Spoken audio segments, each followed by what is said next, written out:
Hello, everybody, and welcome to Everything But the Cats, the podcast where we talk about every single thing under the sun, except for one specific thing. My name's Gage. I'm DJ. And today we are joined by a new face. This is Christopher Haylett joining us, and we're going to be discussing some really fun stuff. But before we get into that, just tell us briefly, in 50 words or less, I guess. I'm being unserious about that. Just tell us a little bit about yourself, Christopher. Yeah. Hey guys, I'm Christopher Haylett, aka TheNerdyChristian.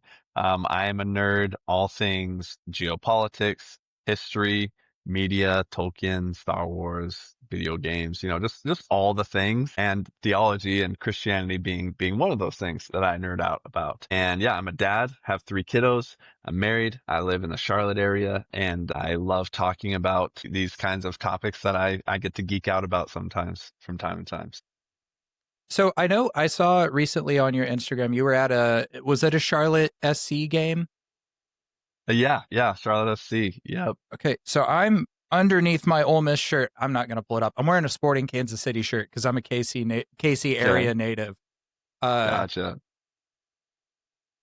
Wilfried Zaha, though, great player. I mean, the whole team. Yeah. Charlotte's doing great.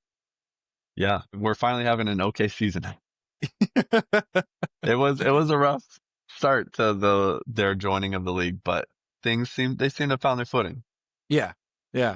And then Sporting, who have been a staple, or third from the bottom. MLS is great. So I do have a question real quick, just because you brought it up before we dive into anything more serious. What do you prefer, sci-fi or fantasy? Because you mentioned Star Wars and Lord of the Rings. Yeah, man. When I was younger, maybe I would have said. So here's the thing too. It depends a little bit on the IP. Like if it was Star Wars versus Tolkien, like everything Middle Earth wins. But like sci-fi in general, like if I'm talking just like in general, probably sci-fi. Like if I'm talking about like Foundations versus Wheel of Time, or these like secondary, like not leading the fray of like what fantasy is and what sci-fi is, but just like generic. I grew up watching like Stargate with my dad and stuff like that. Sci-fi is a good time. There's all sorts of just fantastic worlds and science and pseudoscience and all that.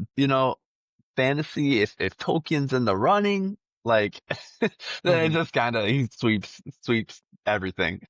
Yeah. I'm almost certain that is initially how I found you in the first place, was something about something that you'd posted about Tolkien. It was either that or like nerding out over a Greek or Hebrew word. Yeah. It was one of those two, because I specifically remember it was in one of those worlds a while back. But it might have been, there was a video I made last year that went semi-viral that was like talking about, it was a response to someone was saying that Tolkien, that Lord of the Rings wasn't a Christian work. And I responded to it by sharing Tolkien's quote that it was fundamentally a Catholic and religious work, and not intentionally so in the beginning, but definitely in retrospect. And that's me roughly paraphrasing it, but he does say fundamentally Catholic. And so that might have been it, because that video kind of made the rounds. It kind of popped off. And yeah, it's always funny. You never know what's going to go, but that was one that did. Yep, that's probably what it was, for sure. Yeah. Now, today we're going to be talking specifically about 2 big topics that do kind of go together. Actually, they do, in Christian nationalism and biblical generosity. But before we dive into those, just a couple things about you, Bible, etc. What's one of your favorite like passages or stories in the Bible? Yeah. So I really love the story of Hosea with his marriage to Gomer. So the story of Hosea is really fascinating, because he's this prophet, and learning this story changed my faith quite a bit.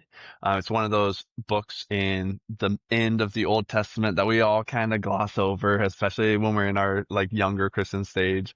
And you just kind of like, oh, those are the confusing things that were written like to Israel, where God had some choice words for them. But there's some really cool stuff that happens in this book. He's this prophet, and God says, "Hey, Hosea, I want you to go marry a woman of the night." And he's like, "Okay." And then he does like really drastic stuff. He's like, "Hey, you had your kid. Name your kid not my people, because I'm done with Israel. Like, you're not even my people anymore. I'm sick of you guys." And it's like, all right, God's kind of in his feelings a bit, like, wow, okay. And then he has like another one of his kids, and he has him name him another like challenging thing of just like, done with you guys. And as the book progresses, God like gets like really vulnerable in a weird way that I'd never seen God before. Um, Gomer leaves Hosea to go back to her pimp, basically. And God basically says to him, like, this is what you guys are doing to me. Like, do you understand? Like, I loved you. I brought you to myself. I married you. I made you my people. And you keep leaving me for your pimps, like for these other gods, for these other priorities. And it hurts. And God just like that. I never thought that I could hurt God in my faith walk. And there in Hosea, God basically says like, it sucks loving you guys. It really sucks. And I was like, does it suck to love me? Like not like in a way of like, God doesn't want to love me, but just like, yeah, does it hurt him to love me? Like, do I take advantage of his love? And I had to like really consider that. And God says like to him then though, but I love you guys anyways. Like, and you know what? Your kid who I said would be not my people, like, change their name to my people. Cause like, no matter what, you're still going to be my people. And you know what I want you to do? I want you to go to Gomer, go redeem her.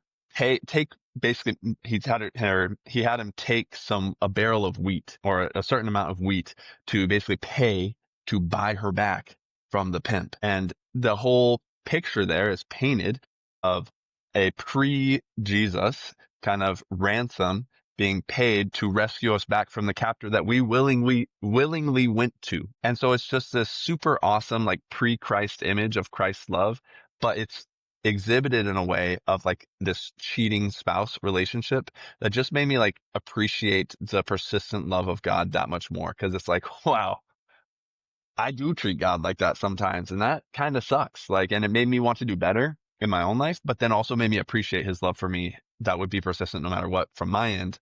I'm just that much more. So yeah, I came across that my sophomore year of college, and it just kind of changed the game for me in terms of my walk of faith. Yeah. I think we do miss out on a lot when we skip over the minor prophets, because I think those are the ones that are easiest to skip over. But really, Yeah. any of the Old Testament, like we miss out on so much of God's heart, because I mean, Hmm. it's there. Yeah. So yeah, that's a good one. Yep. No, yeah. Thanks for sharing that. That really is great. It really is cool. It's interesting how like the Bible is just so rich, and so many Mhm. like Hosea is a really good favorite thing, and there's so many other really good favorite things because it's so rich. So Yeah. so if hypothetically there is a follower of ours who hasn't heard of you, Hmm. tell us about yourself, about your channel, how you got started, what you're up to nowadays, stuff like that. Yeah.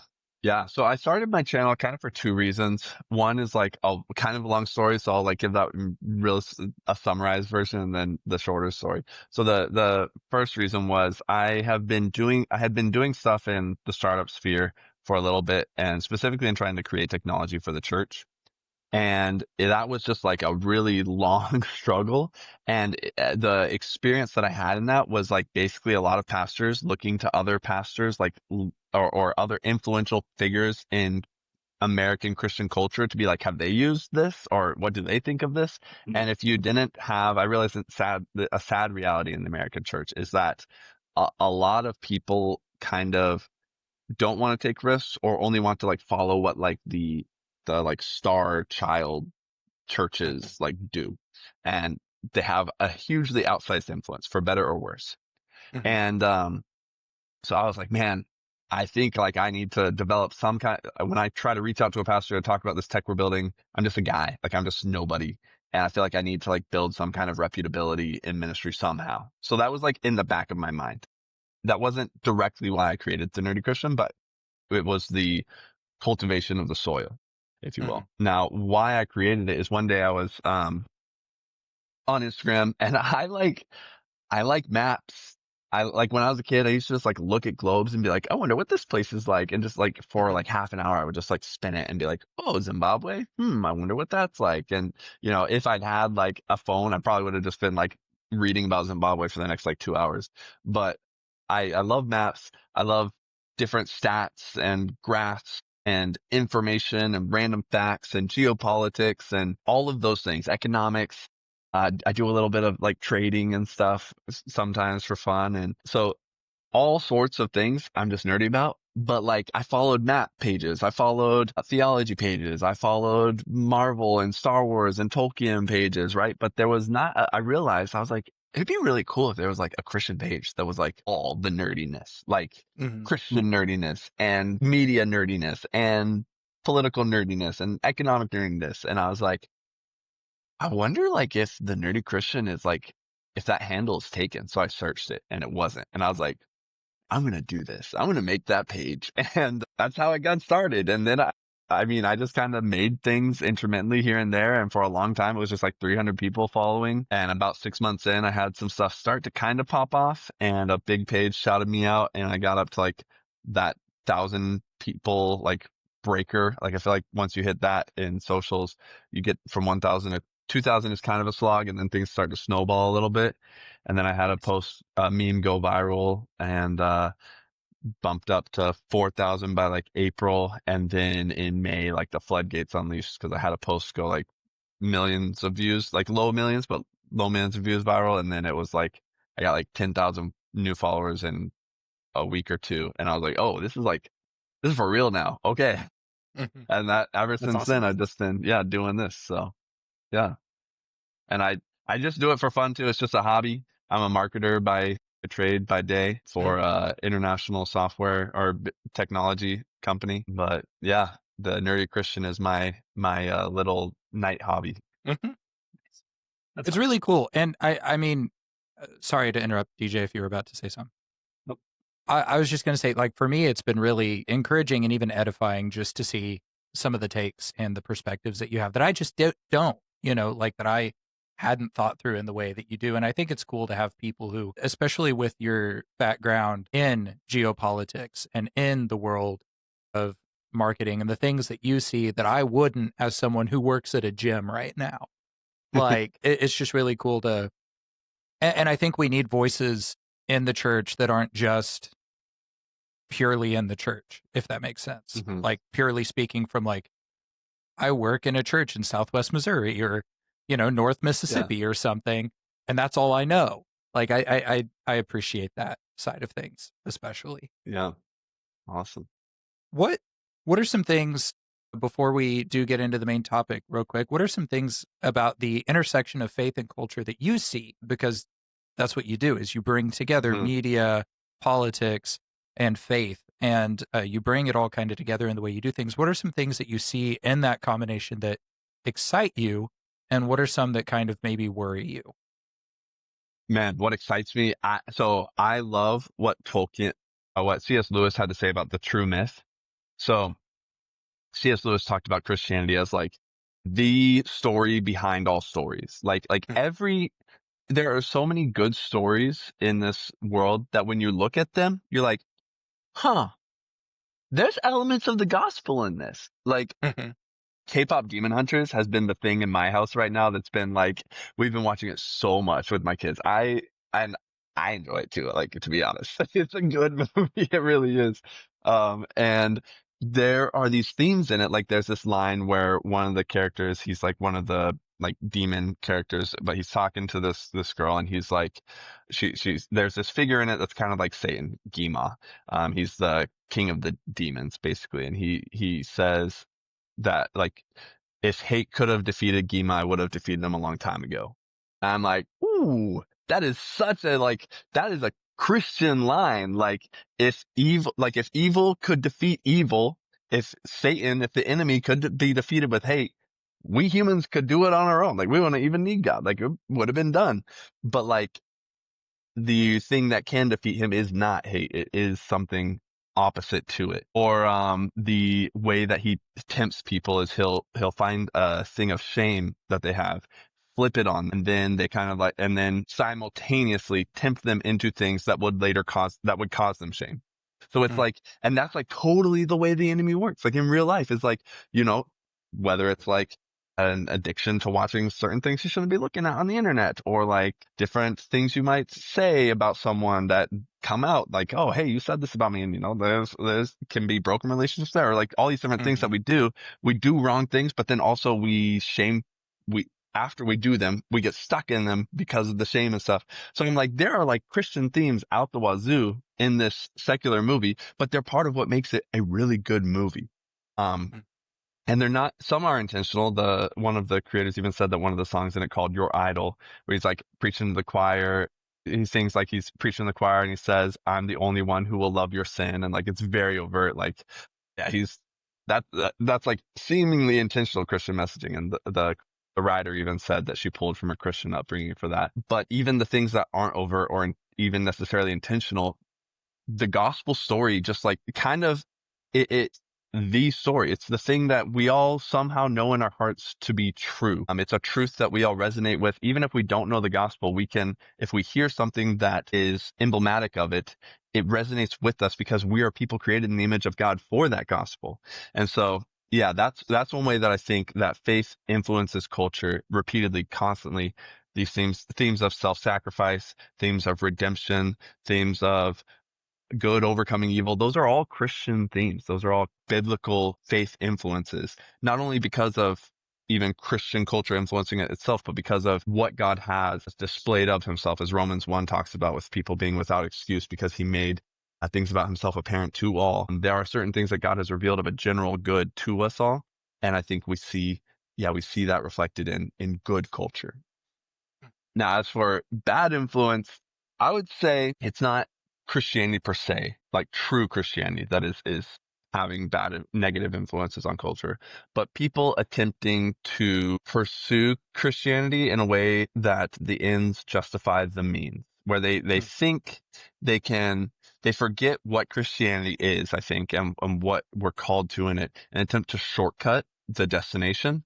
And shortcuts never work. They never do good. So like they want to, I know so we're going to talk about Christian nationalism, and like a question to ask any Christian nationalist is a nation Christian if 90% of the population is Christian, but the 10% who run it, say it's run autocratically, and the 10% who run it are pagan, and the policies, laws, everything from the top down, all the power is pagan. Is that a Christian nation? Alternatively, if 10% of a nation is Christian, they have all the power, they have all the control, but 90% is pagan. Is that a Christian nation? I mean, all the laws are Christian, right? But the vast majority of the people are not. Would that be a Christian nation or not? And I think when you ask those kinds of questions, it reveals to people that like this obsession that we've had in modernity of like, if we can only make the right laws, if we can only make the right policies, if we can only capture culture and force it to be this vision of like, quote unquote Christian, then we'll have created like a Christian nation. And it's like, you can't shortcut it. A Christian nation is one where the hearts are Christian. And that can't be done through pushing someone into anything. It can only be done through legitimate relationship and lived experience and conversion. And so I think that's one spot where people can kind of short circuit in their Christianity is trying to make Christianity minus the actual faith encounter of Christianity. Yeah, I think definitely in a lot of ways, I think we see people forcing a very shallow version of Christianity into something because they think it works. Mm-hmm. And that's, yeah, like if there's anything I've learned in my years, it's that forcing someone into Christianity isn't exactly great for longevity of their faith. Yeah. Yeah. Yeah, that's Yeah. good stuff. I feel like in a lot of ways, even like in a, I don't know, like I think back to friends who like went to Bible college, and like the point of Bible college was like, I'm going to use this tool like to get my life turned around or whatever. Like I'm going to like like in a lot of examples, I feel like it's like I'm going to go here like to deal with like whatever urges, whatever.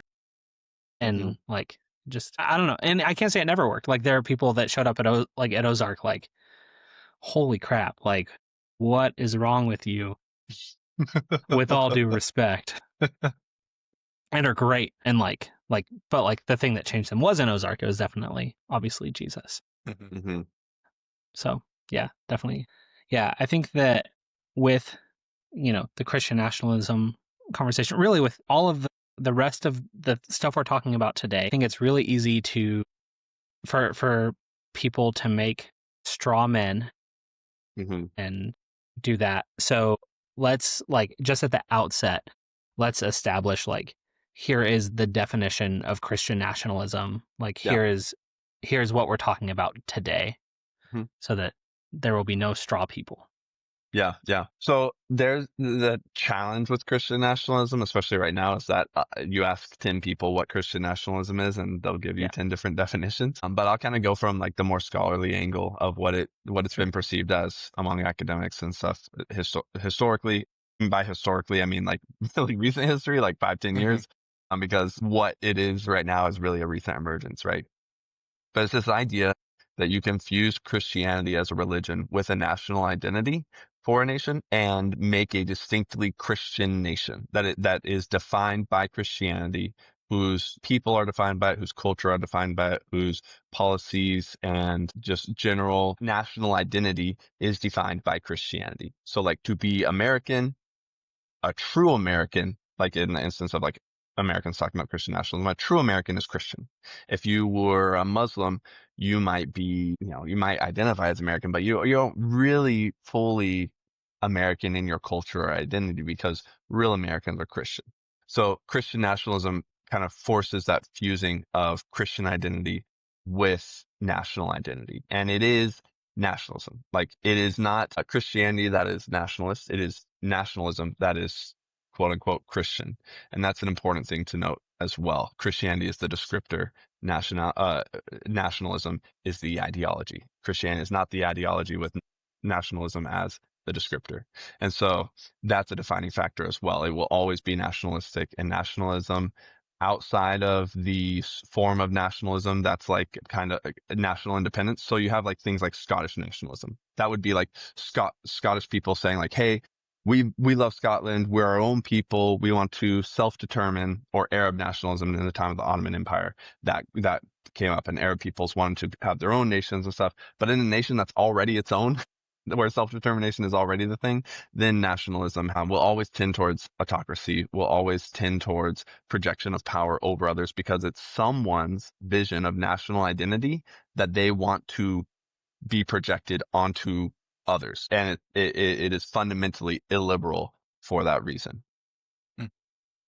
Yeah, no, I feel like it's also tricky because like you first like you start describing Christian nationalism, and it's like, okay, like yeah, like a culture where like to be part of the culture means like you're Christian, and like to be part of it like means that you love Jesus. And so like it's tricky because like at the outset it's like, this sounds really good. Yeah. This is awesome. And then someone, like, you just had to keep talking. Yeah. So yeah. Man. And that's the tricky part of it. And that's what it can be frustrating to me, is people will just say, well, I just want a nation where like, I just want Christians to want Christian things. And it's like, well, yeah, but like we've always wanted Christian things, right? Like the abolition of slavery was inspired and led by many Christians in civic participation, but it wasn't Christian nationalist, because Christian nationalism requires the projection, like the element of kind of forced identity onto others and exclusion of those who don't share. So it'd be more like if the abolitionists had maybe if the Civil War happened in reverse, where they're like, hey, since you know what being American is being abolitionists, because we're a Christian nation. And so since you guys don't want to abolish slavery, you're not part of us anymore. Like maybe that would have been a way that could have been like, hey, that's a Christian nationalist perspective. You actually see that exhibited in New England in the 17th century. It was a Puritan, so Massachusetts was a Puritan colony, and they said, hey, if you're not Puritan, you're exiled. So they kicked Quakers out of Massachusetts, and that's a part of they became a large part of Rhode Island's society because they were kicked out of Massachusetts. And so actually Mary Dyer was a Christian martyr. She was killed by Puritans in Massachusetts because they exiled her. They said, hey, you're not the proper kind of Christian. You can't be a part of our little nation here. And she said, well, I'm not going to stop like telling people what I feel is true. And so she kept coming back and evangelizing and saying that the clergy shouldn't hold all of the like forceful power and exercise dominion over people in terms of their religious beliefs. And they killed her for it, which is an important story for us to remember because that's where this kind of forced projection of Christian identity can very easily lead, because they think we're maintaining the Christian purity of our society. We want to be a city on a hill. They looked at what Jesus said about like a city on a hill cannot be hidden. And they said like, yeah, that's who we're going to be, but it gets warped because that's not the path we're supposed to take to it. I mean, it reminds me a little bit of like the Inquisition, like the Spanish Inquisition and like stuff like that. But also I just have to throw this in there because it reminded me of it. We did an episode at the beginning of the summer on the Jersey Devil, and in it, we talked a little bit about the relationship between the Quakers and the Puritans because that actually has a lot to do with the original myth of the Jersey Devil. Really? Yeah. There was a man who was a Quaker who wanted to post his own almanac. The Quakers didn't like it because it included alchemy and a few other things. And so they pretty much like said, hey, stop printing it or you're excommunicated. He didn't want to leave the church, but he wanted to be able to print his almanac. He ended up getting kicked out of the church, became a Puritan at that point, and started releasing just a bunch of like propaganda against the Quakers. And so they referred, his last name was Leeds. I believe his name was Daniel Leeds. And they referred to him as the Leeds Devil, which the story just got conflated with boogeymen, noises in the woods, and became the Jersey Devil over time. Wow. I never knew that. Yeah, that's interesting. Yeah, I got all of that from one guy, so it could be wrong. Yeah, I feel that. Yeah, it's crazy how, and that's like one of the things about Christian nationalism is whose Christianity we're talking about. Whose Christian identity is going to run through? Catholic, Protestant? Like okay, prayer in schools. Okay, a lot of Protestants will say, yeah, we want prayer in schools. Okay, so if a Catholic teacher leads your kids in prayer to Mary, do you still want prayer in schools? Maybe, probably not. You'd probably be pretty upset. A lot of Protestants will be quite upset about that. And that's where these things get dicey, is it's always going to be some flawed person's vision of Christianity. We can say Christ is king. I say Christ is king, but that doesn't mean that XYZ person can be his emissary to be king in his place. No one can hold that authority but Christ. He didn't establish emissaries to be, now some would say, yeah, that's what a monarchy is. He placed the king as the king in his place. But I just think that for representation of Christ, Christians, a democracy in which there are many Christians is just going to tend to be a better path. So I read, it was probably 2 years ago now, a Sojourner, is that right? Article, I think that sounds right. I don't know. They said essentially something like, I can't remember the exact wording, so I don't want to like say something they didn't say, but something along the lines of like something that was like kind of surprisingly damaging for the church was when it became the state religion of Rome. Because all of a sudden there's this idea that like this religion that's founded like by the most powerful person choosing to be powerless now is like claiming power. And so the question that we have written down is, were there any church fathers ringing alarm bells when Christianity became the state religion of Rome? Yeah. But then kind of a secondary question, can Christianity as it was like created to be exist like as a state religion or as like this thing that like keeps power? Yeah. Yeah, so I don't know that you have anything as outright as saying like church and state shouldn't intertwine. I think Yeah. it was even so new that and everything happened so rapidly that I think so there was a very intense the most intense persecution of Christians that ever happened in like within the 50 years prior to Nicaea. I believe it's called the Diocletian persecution. I might be messing that up slightly on the pronunciation, but that happened, 20, 50, 40 years before Nicaea. And so when that ended and Constantine actually adopted Christianity, or rather, uh, uh, yeah, kind of personally adopted it and made it no longer persecuted in Rome with the Edict of Milan. No, yeah, Edict of Milan, I believe. Then that was such a relief to the people who had endured such a persecution that I Sure. don't think it was even on their minds of like the potential dangers though of now becoming intertwined with Rome. I think it was a breath of fresh air. Now, however, something that's all the time overlooked is like and this goes to my question of like who's Christianity? Because Yeah. Arianism came into like power immediately after Constantine's death. Emperor Constantius, I believe was his name. He was first the emperor. He was one of Constantine's kids. First, he was emperor over the Western side of the empire. Then through a variety of circumstances became emperor of unified Rome again. And he was Arian. And he said like he persecuted the Trinitarian Christians, and Athanasius is one of the most well known. He was exiled multiple times from Rome. And Christianity was in power, but was it good for Christians? No, because it wasn't really like Yeah. the Trinitarian Christianity. And that's the problem is it's always whose version of Christianity we're talking about is always going to be the question. And so Athanasius actually wrote in History of the Arians, he wrote, for although the church was attacked by the heathen, yet they were heathen and her enemies were without.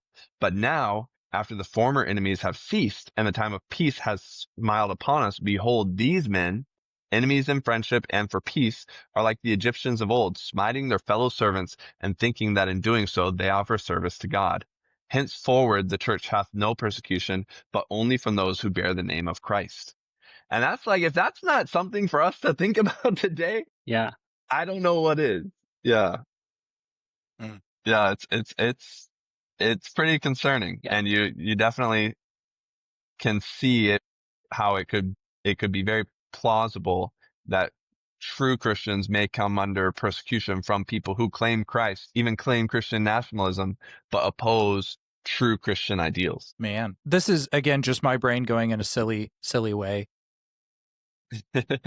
I've seen a lot of stuff right now, especially right now in the Christian like social media sphere about Halloween specifically and celebrating Halloween or not. And I think that is just a silly trickle down of kind of the idea of what you were just talking about is like whose Christianity are we talking about? Because we're not agreeing publicly on something as quote unquote simple as Halloween, and yet then you have like much more, and I want to say I want to apologize for the extreme language, but I think it's necessary. There are much more damning things being accepted by the church than just whether or not kids dress up and get candy.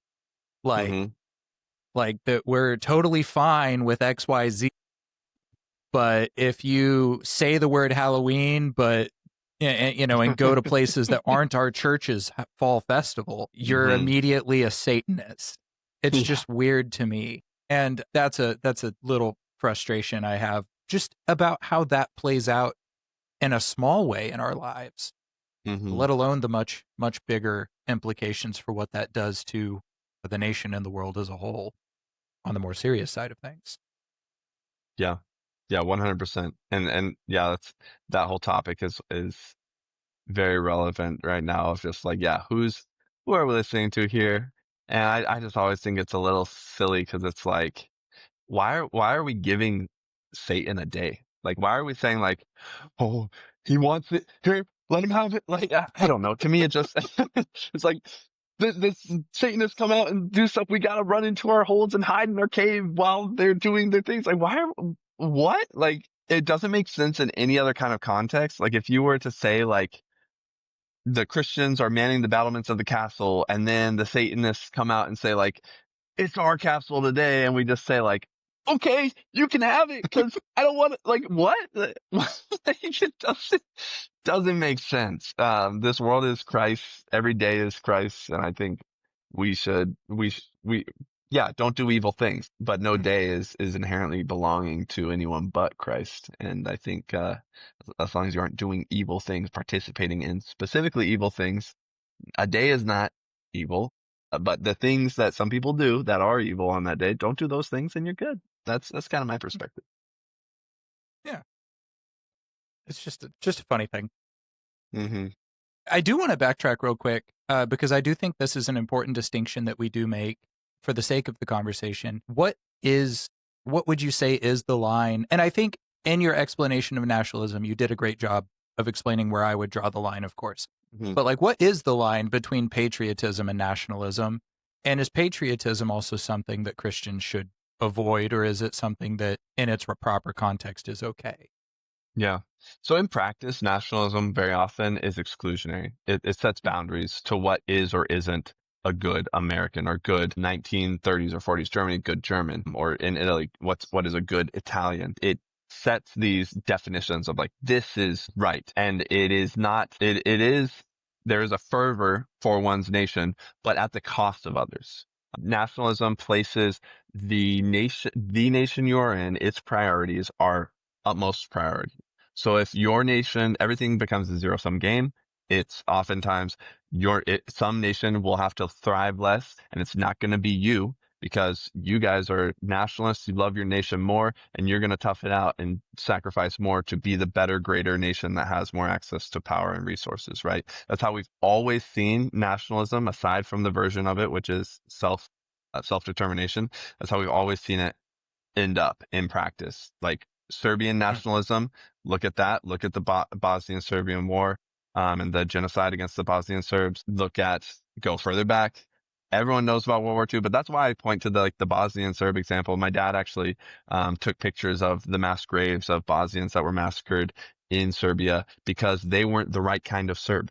Because Serbia was for Serbs who were Christian, who were not Muslim, who were not Bosnian, and that was nationalism, and that was as recent as the 1990s, and tons of people died from it. And so patriotism, unlike that, is not exclusionary.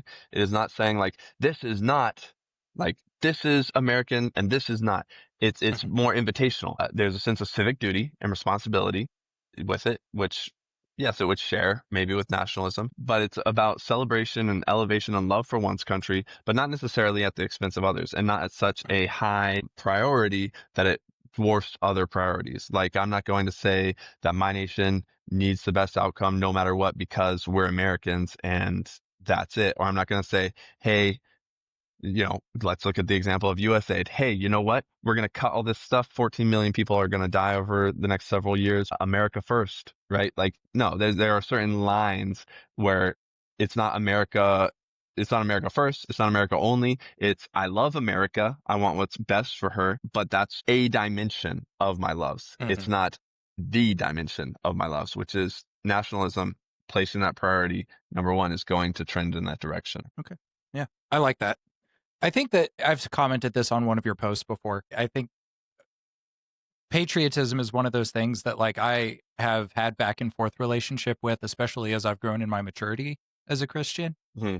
And where I've been like, man, you shouldn't be patriotic at all. And then I'm like, well, if you really think about it, I think like love for your nation should be love for your common man, the people around you. And if you're just doing what you can to love the people around you, I think that is living out the gospel, as long as you're not, like you say, excluding other people from that. Yeah. And so that's one of those things that like I've wrestled with. I remember writing back in, it was like fresh out of college, writing multiple blog posts back when I did that about how saluting the flag was inherently sinful and idolatrous, and using the Decian persecution as my example, just the burning incense before the statue of Caesar, and how Christians were killed because they refused to do something that simple. And because I wrote this when Colin Kaepernick was taking a knee. And so like it's definitely like a conversation that I've had in my own heart and mind Yeah. and gone back and forth on. And I still don't think I feel solid on how I feel about it. So that's, yeah, I think it is a good question to wrestle with. Yeah, I think one of the markers of patriotism is love for the idea of the nation.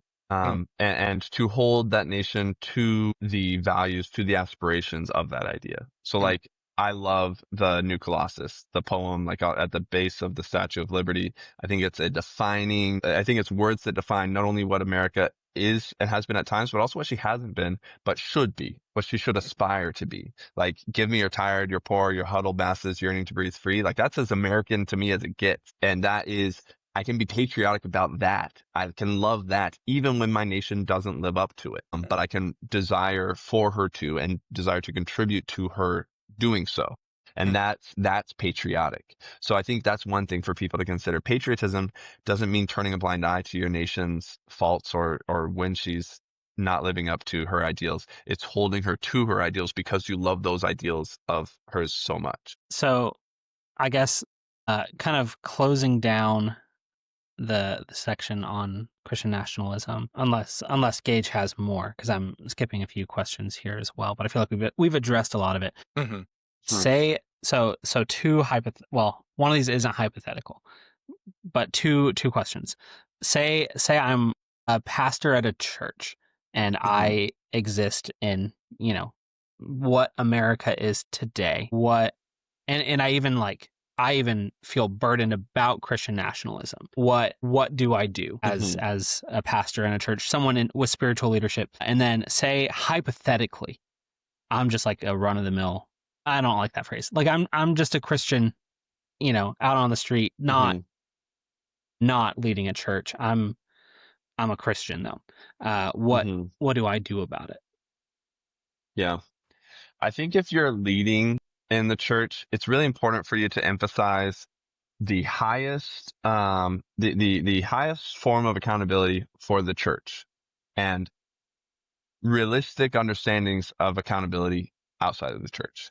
And that you emphasize in priority for people that making a Christian environment requires making Christians in that environment. You can't make Christianity is spirit. It is an experience of the heart in relation to our Father. It is not, there's no such thing as a Christian thing, like a tangible, physical, just thing. Like, it's not possible. It can't be inhabited with the Holy Spirit, right? There are only Christian people. And so that is so important to emphasize. Like, Christian music is only Christian music because, like, if a secular person sings a Christian song because they like the beat or whatever, but it's not saying anything between them and God, then for them it's not even Christian music. It's only Christian music because of the Christian participating in it, right? And so I think that's something for pastors to really emphasize to their congregations. It's like, if you want, like, yeah, let's create a Christian society. Let's do it. Let's create a society where the fruit of the Spirit are exhibited because there are people inhabited with the Spirit who then exhibit the fruit. So it's your job to go make those disciples. Like, follow the Great Commission. Yes. Just emphasize the commands that the Bible gives us. Because nowhere does the Bible say, go make Christian nations. It says, go into all the nations, baptizing in the name of the Father, Son, and the Holy Spirit, and making disciples in all nations of people. Yeah, great. Do it. Do what the Bible says. So I think that's one thing is emphasizing that accountability, that responsibility of every Christian to participate in this mission of the church and defining that mission. Like, what is it? Scripture lays it out very plainly. And I think the other side is just, this is what's missed in the culture wars. I mean, teach biblical literacy and teach your congregation to view the world as Paul did. Like Paul says in 1 Corinthians 5:12-13, for what business is it of mine to judge outsiders? Don't you judge those who are inside? God judges outsiders. Remove the evil person from among you. And so there again, like, what's emphasized is the highest levels of accountability in the church. Like, he just says, remove the evil person from among you. Like, kick them out. Like, someone's being super evil, super problematic, whatever. Paul's a little harsh there. Like, that's a controversial passage in terms of like church discipline. But notice, like, the harshest he gets, that's one of the harshest spots he gets in terms of what he's saying in terms of commands, I think. But at the same time, he matches that with literally the least possible harsh words for people outside the church, saying like, I don't care what they do. Like, people who don't know Jesus are going to act like people who don't know Jesus. Duh, is kind of like what he says. And then he's like, but hey, you people better act like Jesus. And so I think just if we understand these things about the world, that non-Christians are going to act like non-Christians, Christians should act like Christians, and that our focus should be on helping non-Christians to become Christians, to then act like Christians after becoming Christians, then this whole idea of like Christian policies and all of this stuff kind of takes a back seat, which is where I think it needs to be. Like, even if someone wants to be Christian nationalist and wants to say like, we need prayer in schools or whatever, it shouldn't be their identity in the way that it is for so many today. Is like their political Christian infusion becomes their core identity and their markers of who they are and everything they think about and all that their media is. And it's like, dude, that is not what we see displayed in scripture. And so that's not what I think we need to do a better job on discipling people in that. Mm. Yeah. To the other piece of your question of like, how do we just everyday people, walk in it? Just like do it. Just do real Christian life, right? Like, Yeah. we want to export to the state Christian responsibility. And progressives do this too. You know, Democrat state, like states in New England and the Northwest, some of the most secular places in the US statistically give far significantly less. Why? Because they export their morality to the state. They say, okay, well, the government needs to provide these food programs or provide this housing thing or this or that. And the stats show they give significantly less than people in, say, the Bible Belt. People, on the other hand, in Christian circles, too often, especially these days, are saying, well, like, the state needs to force people to do X, Y, Z, and they're exporting their Christian responsibility of evangelism and conversion to the state. They want people to act like Christians forcibly, leading prayer in schools, teaching kids the Bible in schools like the Oklahoma superintendent did. They want to force Christian observance without making Christians of those people who are doing the observing. And that is just as flawed. And that's something that I think people really need to understand is you can't export your morality. You can't export your Christian responsibility. You have to do it. It's as simple as that. Just do it. And when you're so busy doing Christian life, the politics of it all just kind of naturally fades into a secondary position, as it should. I think it is important because a lot of the times when we have these discussions in Christian circles, we leave them in headspace, is what I'm going to call it. Like, we leave them in the realm of theory, where we talk about them, and getting to how we actually apply it to our lives is so important, because I feel like if we don't, we run the risk of making it impossible to do in our head and therefore justifying disobedience, which I would argue has been one of the tools of Satan ever since the fall, is drawing impossible, quote unquote, impossible lines to follow so that it's therefore okay for us to sin, or it's more justifiable. Like when Eve responds, you shall not eat of the tree or even look at it, or touch it. I think, would she say touch it or look at it? She told him, yeah. I think she said even touch it. Even touch it. When that's not what God had said. We had to and keep in the realm of impossibility so that it's easier for us to justify failing. Which I think we all do it. I mean, we do, and I think we do it in more than just our walk with Christ. But definitely there as well. So, DJ and I both had the opportunity, thank you for sharing it with us, by the way, to read a study that you had written on biblical generosity. And I now, like, having read that and having had some of this discussion, I definitely see the link between Christian nationalism and how we view tithing and generous giving and stuff like that, like willful giving and stuff like that. But for the listener, how do we kind of tie the two together? Like, how we got to where we are with our concept of generosity in the church, and how does Christian nationalism kind of play a role in that as well? Yeah. So we have a Christian nation. Her name is the church. She's the bride of Christ. And her citizenship test is one question. It's, is Jesus Christ your Lord and Savior? Yes or no? And when you pass that citizenship citizenship test, you're joined to her. Your citizenship ceremony is baptism. You know, that it is a nation. It is a nation of no physical borders or boundaries, of many cultural and ethno and peoples. And it's awesome. It's the best nation on earth. And that nation has small enclaves, if you will, or embassies, which is the local church. And that nation should have, it has instructions for provision for the poor, for welfare, for mutual assurance of well-being.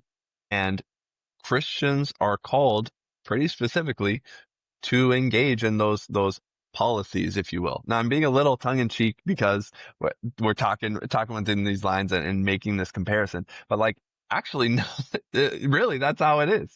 You look at Paul, what Paul writes in 2 Corinthians 8 and 9, and he says, that basically the rich should be burdened to give generously, so that there may be fairness. And what he lays out is that there should be equality among people in the church. Like, give so radically that the person who has little is made equal to you in terms of their financial status, which is like a tall order, and won't preach well from the pulpit, but embodies the radical call of generosity that Christians are called to. Now, I think biblical generosity has layers to it because there's provision for the brothers and sisters first. So first, like Paul says, like, one who doesn't provide for his own family is worse than an unbeliever. So like, provide for your family. There should be overflow of that though into the spiritual family.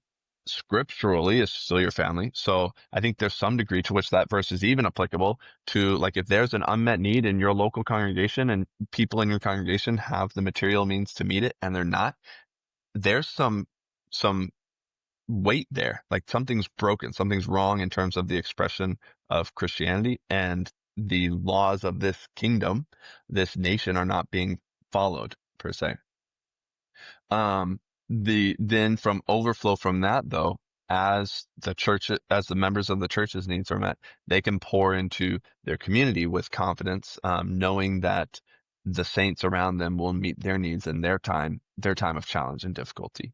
And so it's kind of these layers of overflow. One time I did a video where I poured water into a glass, and I talked about how us Americans will need to, like, we'll be in a situation where we'll be praying to God, like, if you just like can you just like increase my cup? And he starts to pour more into us. But then, like, there's never enough. We'll like get a bigger cup and bring it. And so instead of like, when God pours more into us, it should naturally overflow into others. But a lot of times what we'll do as it would start to overflow into others, we'll just increase our lifestyle expectations, get a bigger cup, get a bigger house, better car, whatever.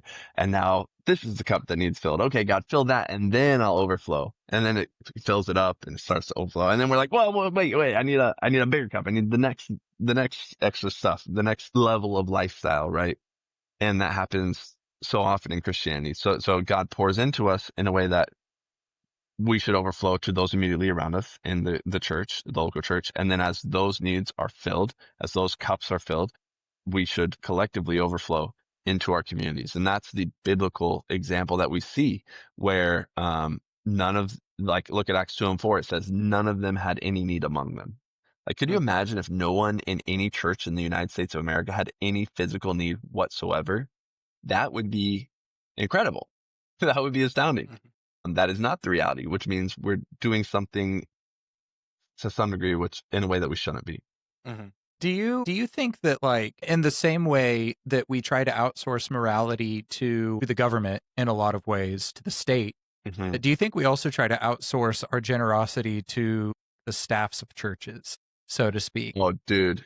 Yes. We expect so much that I don't need to like serve or volunteer or whatever. We have staff to do this. Like, so much. You see this with childcare in a lot of churches where it's like no one volunteers for childcare. They'll just like have to literally find people that they can pay as babysitters for like small groups or whatever.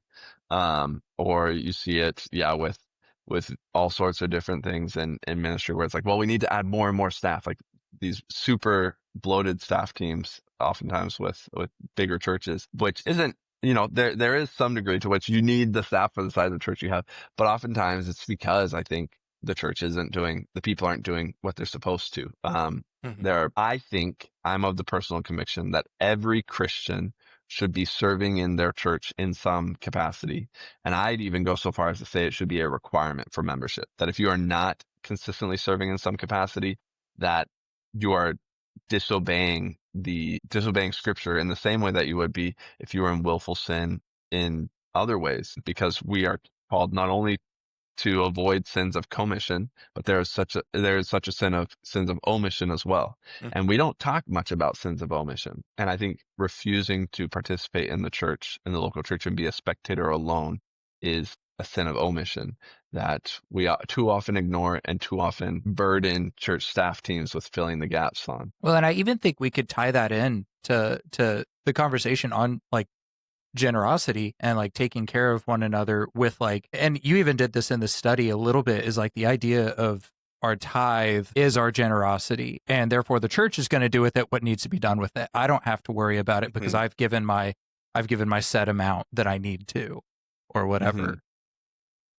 And so I think it's a dangerous, and I'm not even borderline, like blatantly legalistic perspective on it. Yeah, just check the box.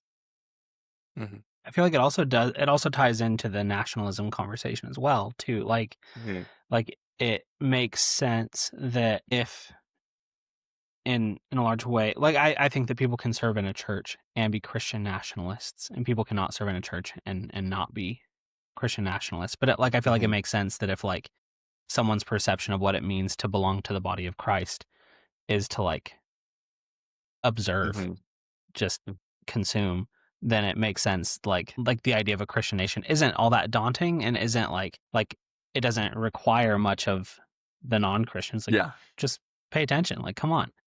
And so, yeah, definitely plays into both conversations there.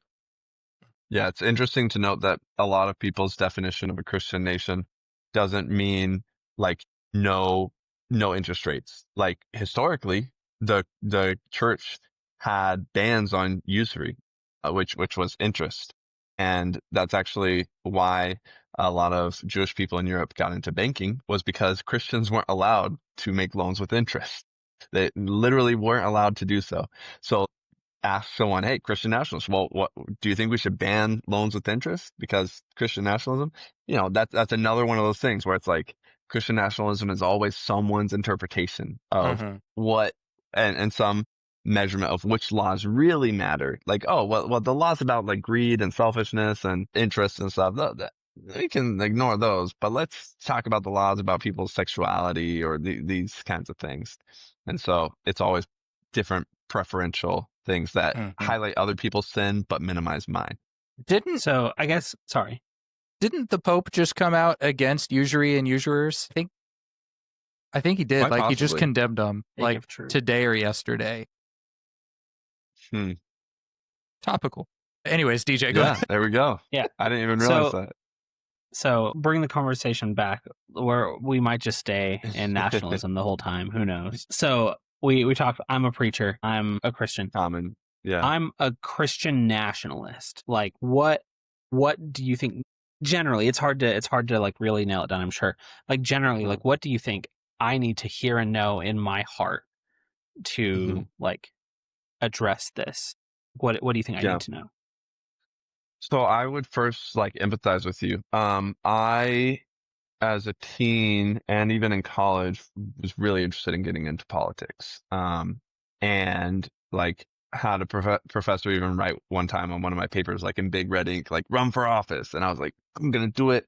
I'm going to like make society better because I have the ideas. I know what needs to change, right? Just very narcissistic, right?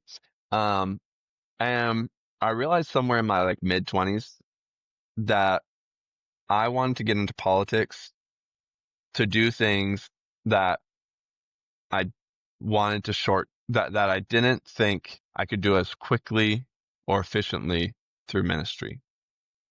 And I realized though that the lasting way of doing those things was through non-political means, was through culture change, was through teaching, was through discipleship. And Christian ministry was, through growing the borders of the church within the nation. And it's still like, if I ever was called to politics for real, it would have to be very, very clear, because I know it would so easily, if anyone ever suggested to me even like, you should get into it, I would be like, no, only if God strikes me with like a vision, maybe sure. But otherwise, no, because it's going to become an idol and temptation for me, because I'm going to try to create the world in the image that I think it should be, even if I do so through liberal means, liberal being classical liberalism, not leftist liberal, but the meaning of, like democratic, liberal, participatory means, just like advocating for things and voting for things in certain ways and campaigning for things. I'm still trying to convince people of what is good without the author of that good, right? Mm-hmm. And like, they should know the author first. And then when we all know the author of good and are working on the same definitions of good, then we can talk about how we collectively want to best move towards guiding our society in economics or international relations or whatever. But I think the real problem of society today is that not enough people know true good. And so we have all these competing definitions of what is good. And that has to be repaired, I think, before we can move forward politically in these different kinds of dimensions. And so what I would say to the Christian nationalist is, what are you doing to repair people's definition of good? Like, what do you think can be accomplished through political means that you can't accomplish through discipleship and ministry and conversion, would be my big question. And why do you think that you can accomplish that through political means and not through this? And I think the answer typically would reveal a degree of coercion or force that they might not even be conscious of, but that when they consider and contemplate it, it's like, well, I want people to act Christian. Yeah. Well, why? Because it's good. I mean, I agree that God's good is highest, but like, just making them act Christian, is that going to solve our problems? I would say it's like slapping a Band-Aid on a bullet hole. You've got to treat that bullet wound first, and then we can wrap some gauze around the wound. But let's not just wrap gauze around the wound without doing some proper surgery. Mm-hmm. It's interesting. It's the same temptation that Satan tried with Jesus. Exactly. Like, exact same temptation. So yep. It's interesting. He took him up. He said, I can give you all these nations. And Jesus said no. If he wanted to instate Christian nations from the top down, he could have, without going to the cross.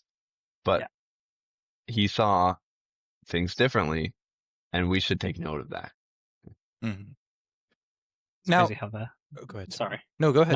No, it's just crazy how the old tricks, like, they work. Like, they're... Well, like, he hasn't changed. Like, Satan and his tactics has not changed.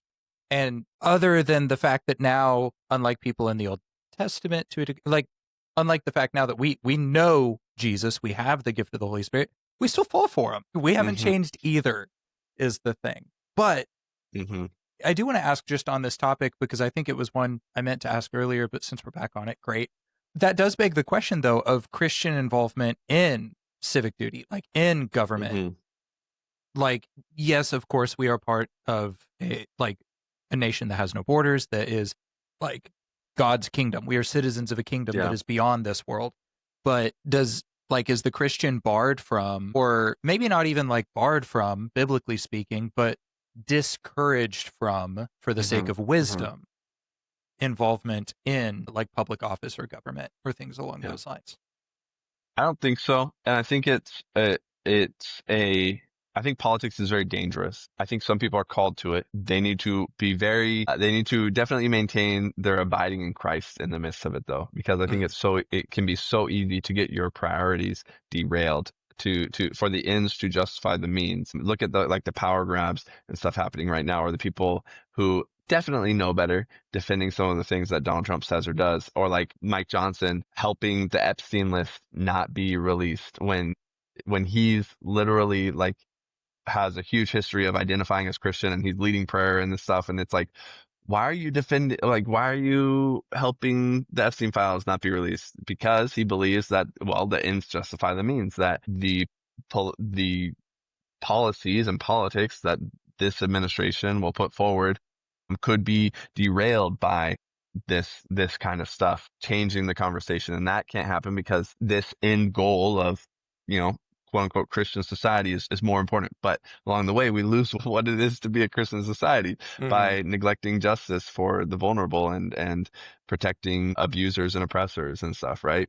And so politics can easily become a very dirty game. I think people are called to it. Christians are called to it, but they have to keep focused on Christ in the midst of it. They cannot compromise. They have to be people of integrity. They have to maintain that integrity, even when it means political sacrifice. And you've seen that happen with people in recent years who say like, okay, I'm going to get primaried because I went against MAGA on this thing. But you know what?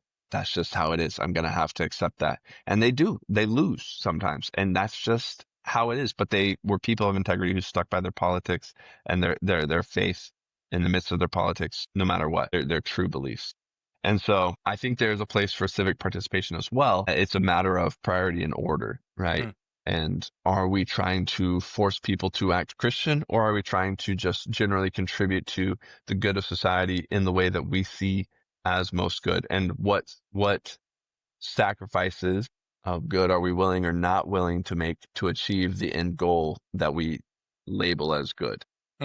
Like, I'm blanking on who it was, but there was someone in politics talked about lying not too long ago, saying like lying is okay if it's done for a greater good of the nation, and that is the kind of thing that's a super slippery slope. Like lying to protect people in like the Holocaust, like I get that, but like when you're saying like, hey, if any good comes about from my lying, it's okay. It's like, you're kind of starting to fall into the territory of the father of lies. Like you might want to be careful.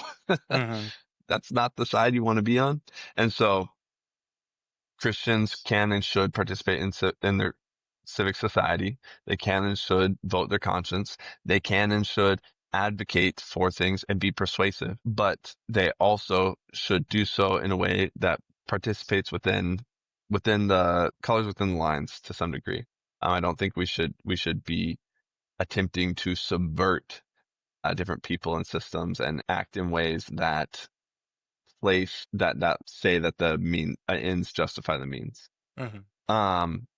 There was one more thing that I wanted to say to that point. I literally like just had it on the tip of my tongue. I said that bit to like go into it, and now it may have escaped me. Oh, man, yeah, I think it might be gone. Been there. This is just a little personal nerdy, and like based on what you've been talking about, I think that's the biggest difference between a lot of modern fantasy and Tolkien, is that like Tolkien was adamant that the ends do not justify the means, and that is central to the way that he tells stories. And then you look at like George R.R. Martin, and you look at a lot of other modern fantasy writers, and for them, the ends do justify the means. And it's very pragmatic in the way that things work. And I think that you can definitely tell the difference between the secular view versus the true Christian view of storytelling, and then also in terms of government and in the way that we just generally live our lives. I think that is because the world is going to say the ends justify the means. It just is. But the Christian says they are determined by the means. Yeah. I just remembered what it was. I remembered good is also self-evident to some degree. I believe in a democratic society is the best possible for good to flourish, because good is easily supported by the facts. A fundamental objective good exists in all things, and it can be reached through reason and scripture, and it is self-evident in its results. So we know, like, it is good for a child to have a father and a mother. Easily identifiable. You can see all of the bad things that come out from it. I think people forget that God has defined good, like the way that he's defined it. It's not just like, this is good, this is bad because I said so, but like literally, as God, He knows these are the good things for us. These are the bad things for us. Like pornography harms human intimacy. It decreases the health and lasting ability of relationships. It decreases even our ability to have intimacy with each other. There's all sorts of things that we've found literally are negative physical effects of this thing that we do, that we morally say these are bad, but like literally it is bad. Like it's observably bad. And that's as a Christian, I believe that everything that is good can be advocated for by the evidence of its goodness. Not only because God said so, but because there's literal physical evidence that this is the way that God created us to be. Catholics have the phrase of ordered and disordered. This is the ordered world. This is the disordered world. This is how God made it to be. This is how corruption and decay has disordered it. And so in a civic society where democracy reigns and where we choose to pursue, participate in a liberal democracy, we can make those arguments. And those arguments are that's strong enough. We don't have to strong arm people into observing our good, but I think we can compel people, we can convince people if we just have conversation, if we just engage civically, if we don't have to engage in tyranny or authoritarianism to guide society towards a Christian direction, because I think over time, societies, as we've seen, like Martin Luther King said, I'm paraphrasing him, but the arc of history is long, but it bends towards justice. I mean, look at history. We've come a long way. We don't think that it's okay to leave babies out in the open anymore and let them die like they did in ancient Roman society, because Christians came along and said, hey, that's wrong. And not only did they say so, but it became self-evident that, hey, yeah, this is a pretty barbaric, evil thing to do. We don't have slavery anymore because not only did Christians say like, hey, this is wrong, we're all created equally in the image of God, but humans understood through accompanying reason, and that, yeah, hey, it's kind of self-evident, like, yeah, this isn't okay. And so I think over time we can reason people through these conversations, even abortion, like, hey, talking about like it is a life. Like science has come to the point even that we can observe so much. We can see what happens at different stages. We can reasonably discuss with people, hey, when does life begin? Good luck telling me when it begins. And I don't need you to tell me exactly when it begins to then respond, okay, you don't know when it begins. So at what point is it not taking a life to engage in abortion? And again, there's no answer for that, right? Like, I don't know. You don't know. None of us knows the point at which that kind of life began. Even the early church fathers, they talked about ensoulment and stuff, and they had no idea when the human being is imbued with an independent life. If it was at conception, if it was at a certain point that they called ensoulment, which was a few weeks down, or like what. And that's just part of being human, is not knowing certain things. So let's not burn a building down that might have a person inside of it, right? If we don't know, there's no one in there, you're not going to demolish it, right? Mm-hmm. Similar thing for this. So all that to say, all of these topics we can engage in civically. We can engage in civic conversation, and that's fine. The line that too many people want to cross these days is shifting from civic conversation, shifting from having to convince the majority of people that this is good to just saying this is good, and I'm going to strong arm it through. We're going to gerrymander my state. We're going to do, whatever we need to do to make this good the law of the land because it's good. And then it's just like you experience an act of convincing the world of true good, I think is part of what's supposed to happen. That's part of what God wants us to do, is to display that this thing truly is good. These ways truly are good. And we just skip that act of conversation with a lot of our politics today, and how we view civic engagement as this struggle of wills over one another, rather than this struggle of a conversation and reasoning with one another. So you've written a study. Gage addressed it a bit earlier. Go ahead and tell us about it. Like, give us, we've read it, of course, but give us the thesis. Just tell us what you think about biblical generosity. Yeah. So somewhere around the end of the 20th century, biblical generosity in the American church got reduced to checking a box that says, I gave 10% of my income. And that is not how biblical generosity was defined in Scripture, particularly in the New Testament. It's not how Scripture, or not how biblical generosity was defined for the vast majority of the time of the church. Even when tithe was observed, for the majority of time that it was observed, it wasn't observed in the way that we do today. And so we have gained this warped view that, yes, it does work. I was talking to a pastor not too long ago, and he was like, I agree with you. And the challenge is we've kind of built our churches on this financial model of like telling people this doctrine. So like, how do we keep going as the local church and not push this doctrine? And so that's like the question I think that also needs to be figured out with this. But biblical generosity is both less of a burden on the poor, more of a burden on the rich, and more exciting and inviting than anything that tithing could ever offer. So biblical generosity, as I talk about in the study, is defined by the Old and the New Testament. In the New Testament, it's defined by Paul's instructions, like in 1 Corinthians 16, where he says, set aside something on the first day of each week. So biblical generosity should be routine, it should be regular. Similarly, in the Old Testament, it came from 10% of one's crops or livestock. So yeah, should be routine. Biblical generosity should expect more of the wealthy than the poor. It should be according to one's own ability. So as Paul talks about in 1 Corinthians 16:1, he says, give on the first day of each week as one prospers. So he's saying, as you receive, and basically according to what you receive, give. And similarly in 2 Corinthians 8 and 9, he talks about giving that there might be fairness. So the whole intention here is that more would be expected to whom more has been given. And this actually is reflected. I hate that this gets overlooked so much in the Old Testament. We just think like everyone tithe. No, not everyone tithe. Jesus probably didn't tithe. You can like clip that and put that in the short form video on this.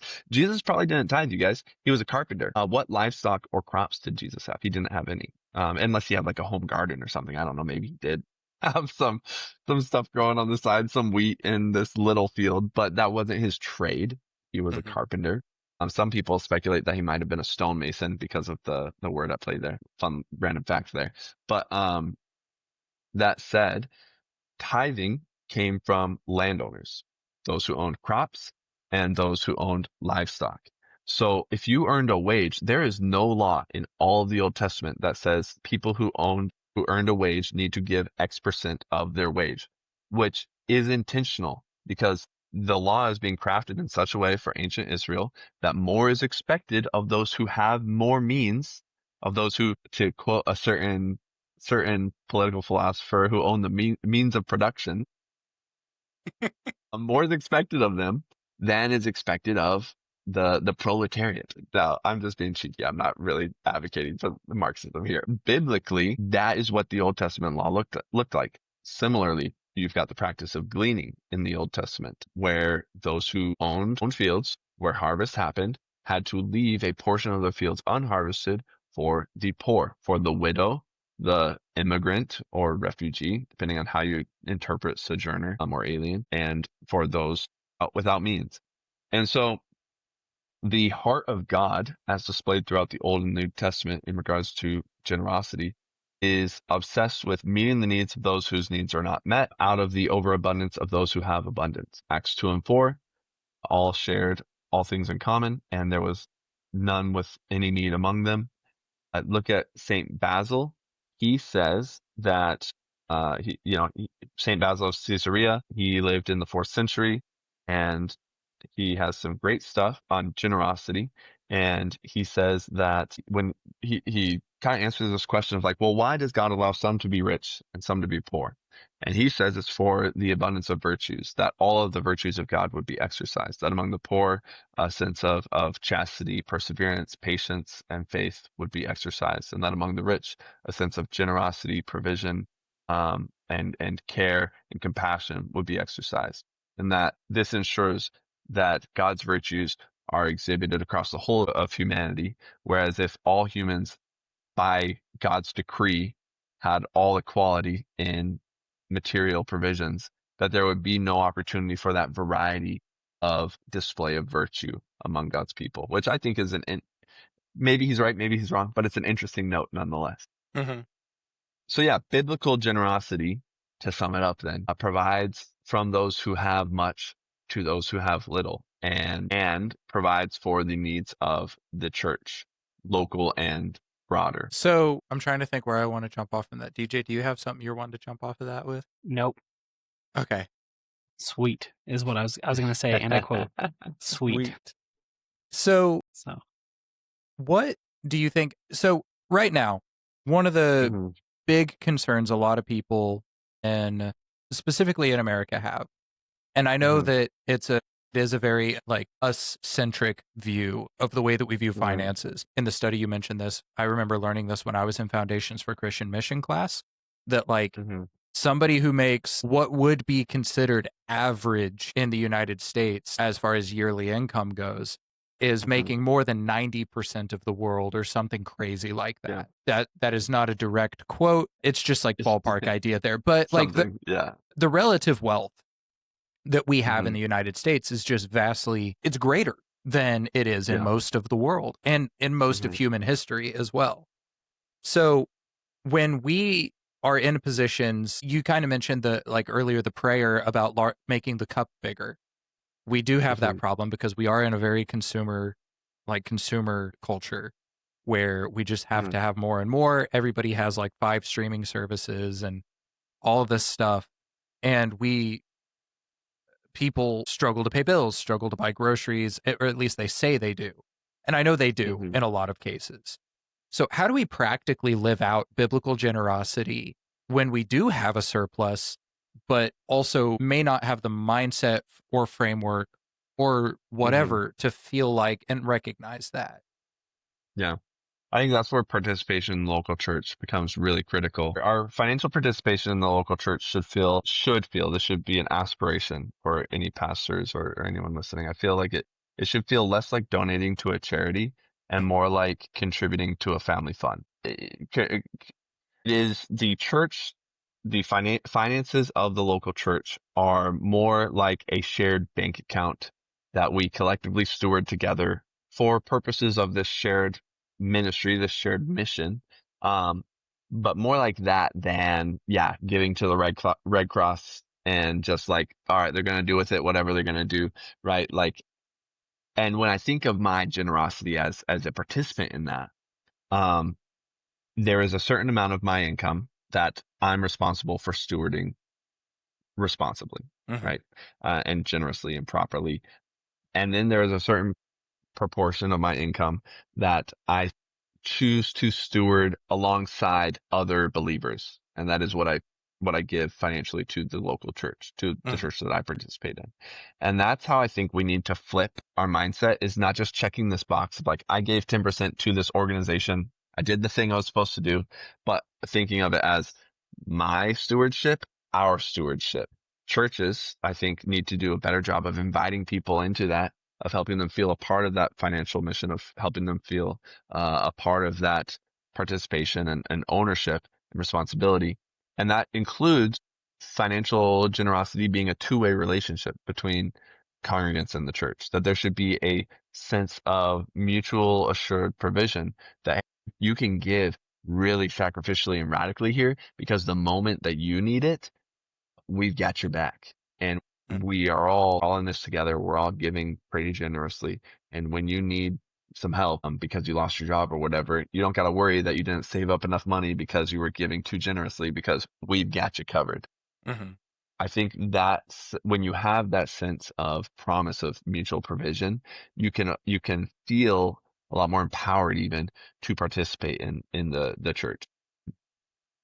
One point, I think I make this in the book, in the study, is like when Bill Gates gives $1 billion to XYZ, Bill Gates gets the glory because, hey, dude just made this awesome donation. And we I think can think of like, okay, I give to my church and I give to these things. And there is some degree to which that's true. Like I support some missionaries and give to different things outside of my church as well. But if Bill Gates if he participates in a local church and he gives $1 billion to that local church, and that local church then gives $1 billion to XYZ, who gets the glory now? It's not Bill Gates anymore.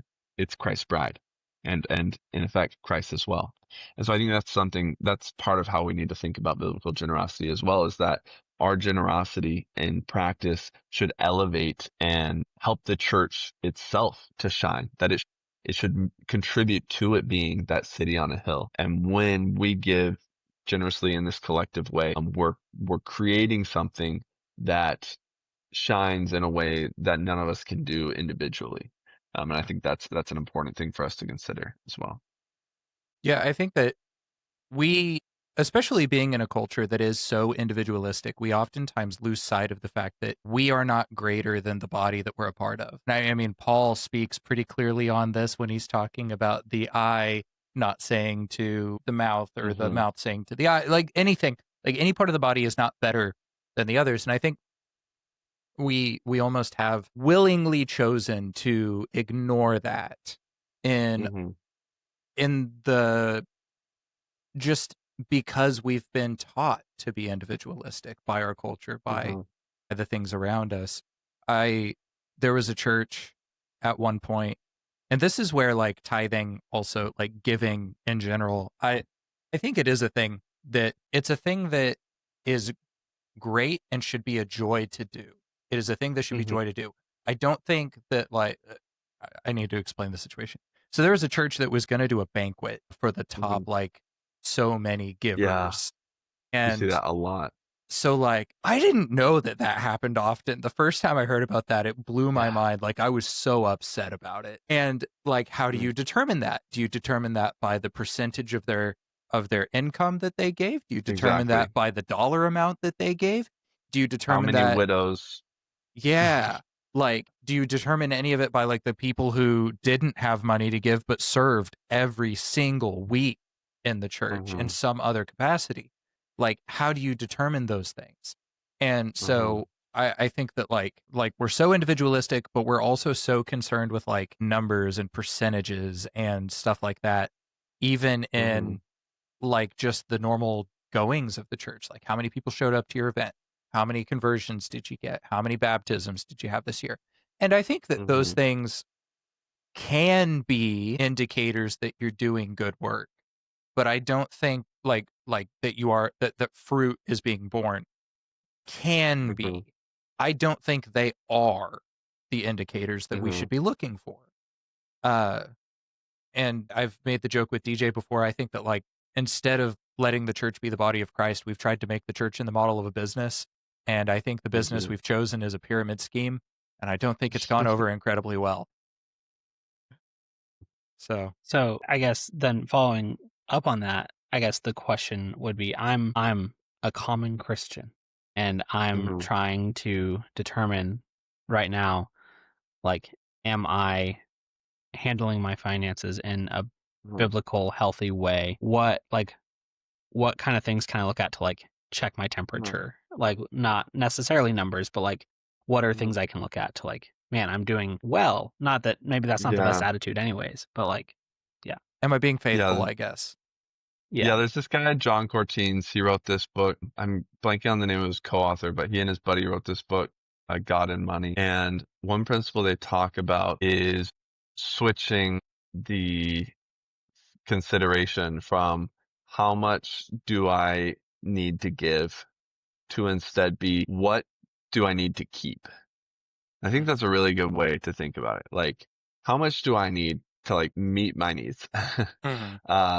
And everything past that, God, like, here you go. I think that is the general mindset. It might not even be exactly like that, but like, I have an idea of, like, okay, I know, like, this is my income, and I have this kind of cushion, if you will, from like what's necessary.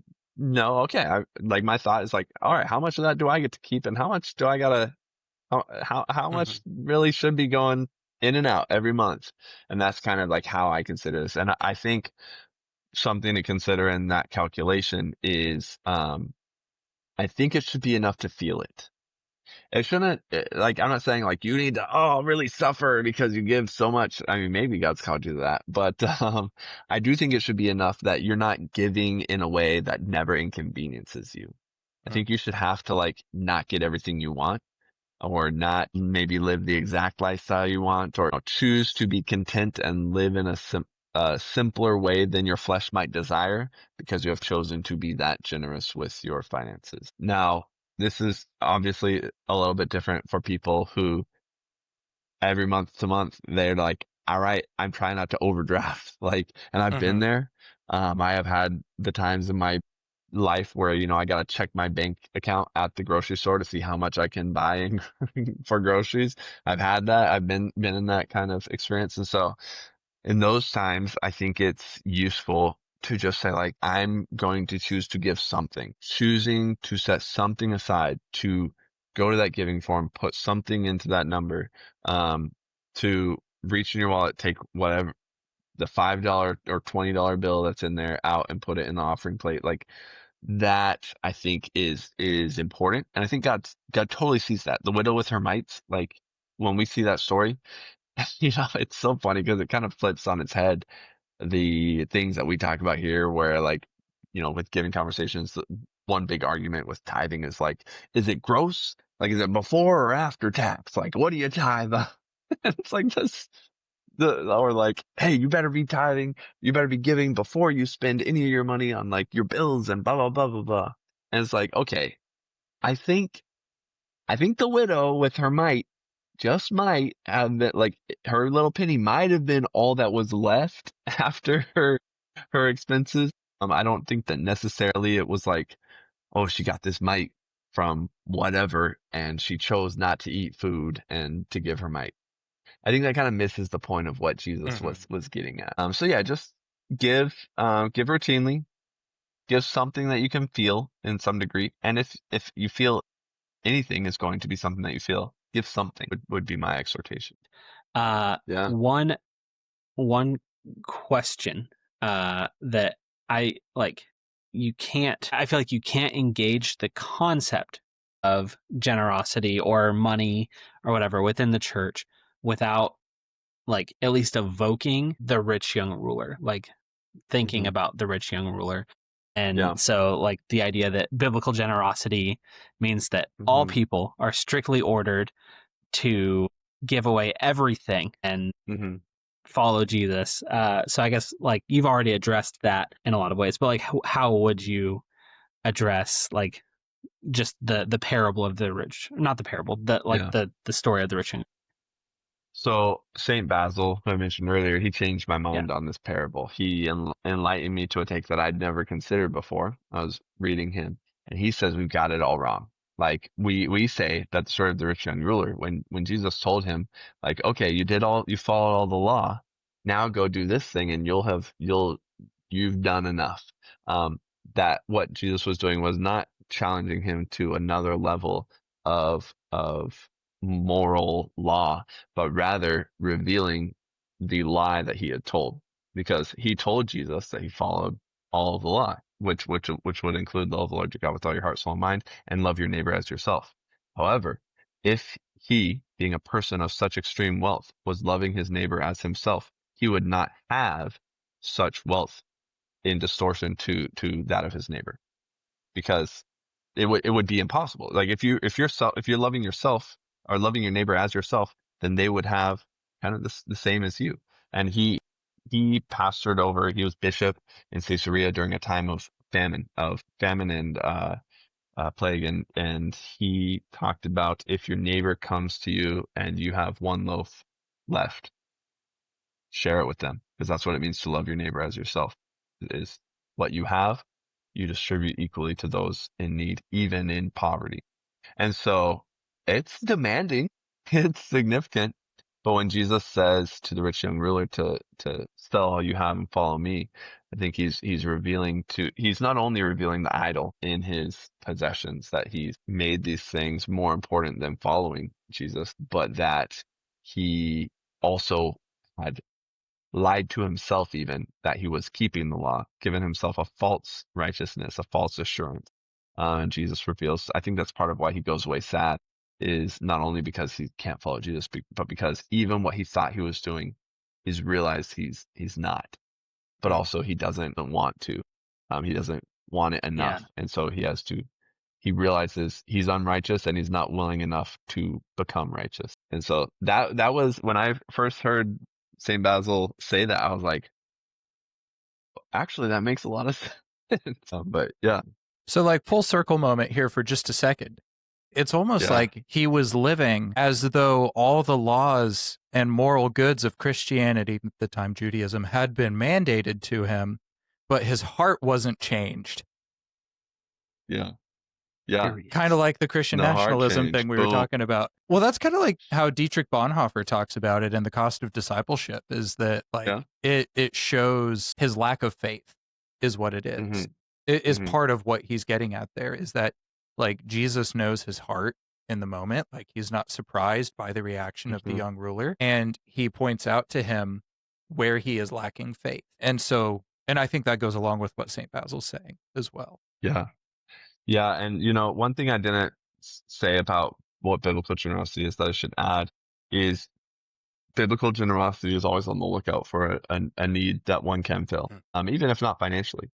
It is ever vigilant. The didache, or not didache, didache, which I think should be like in the back of our Bibles as like the Apocrypha is in some Bibles, but like the didache is a manual for like first century church life. Like, hey, this is how the church should operate. This is how Christians should operate, and is said to potentially have even stemmed from writings and teachings of the apostles. And there's one command in there that says, alms should like become sweaty in your palms, in your hands. Like, and the idea being like, you're like eager to get rid of them. Like you're like looking for an opportunity to get them out of your hands. And it's like I like the idea of just being ever vigilant for opportunities to be generous. Like that you've flipped your mindset, so that it's not only that you're generous when pressed, but that you look for opportunities. Like someone mentions, there have been times in my life, I won't go into specifics, but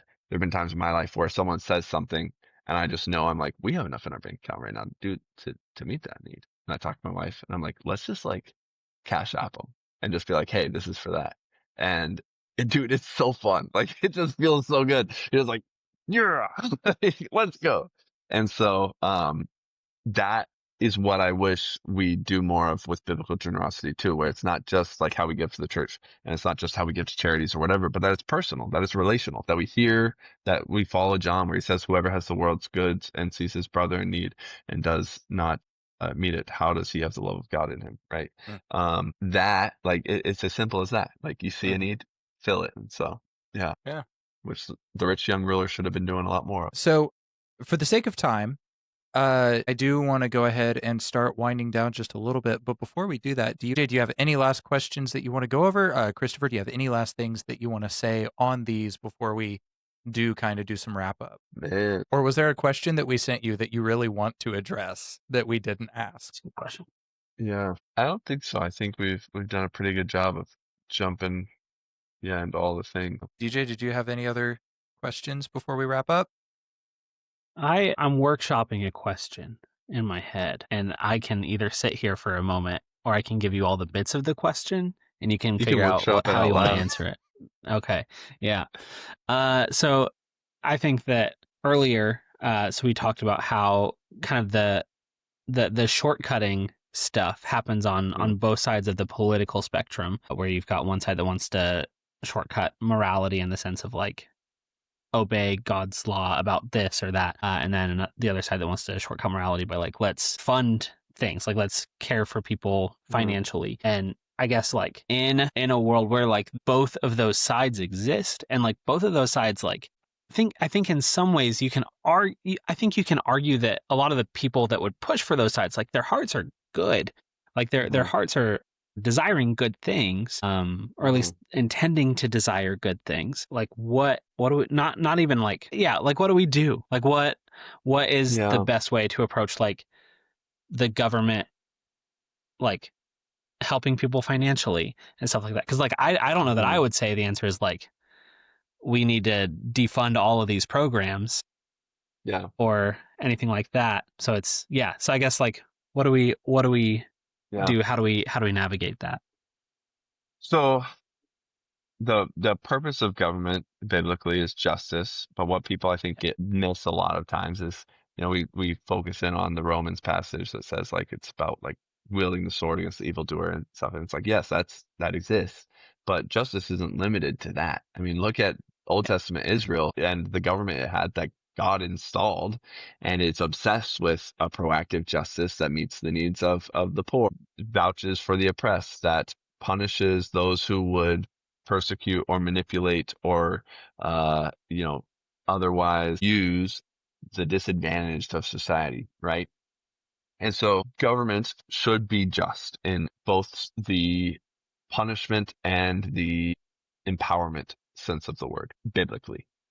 Now, Christian nationalism, Christian nationalists might say, you sound like a Christian nationalist. And so I would say, I'm not going to I'm going to advocate for that in kind of how I vote and stuff. Yeah. And again, like this is where some Christian nationalists can get a bit disingenuous too, because they'll say like, well, if you advocate for Christian policies, that's Christian nationalism. No, it's not. But yeah, if you want to authentically, sincerely, honestly say that's your definition of Christian nationalism, go ahead, do that.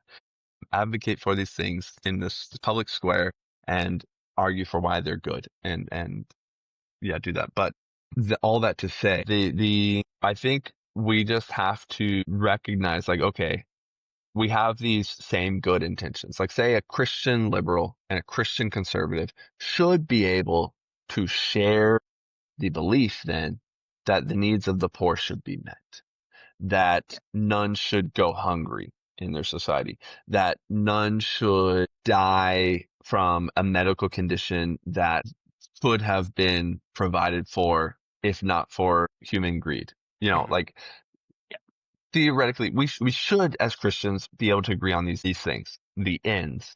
We should also be able to disagree on the means to meet those ends. So if I think welfare is the best way to provide for the needs of people, or if I really think welfare distorts human incentives and doesn't allow society to actually flourish all that well, you can have that conversation. You can disagree, and that's a-okay. And I think there's actually something kind of beautiful to two people who have the same goals for the downtrodden of society to disagree on how to reach those goals for them.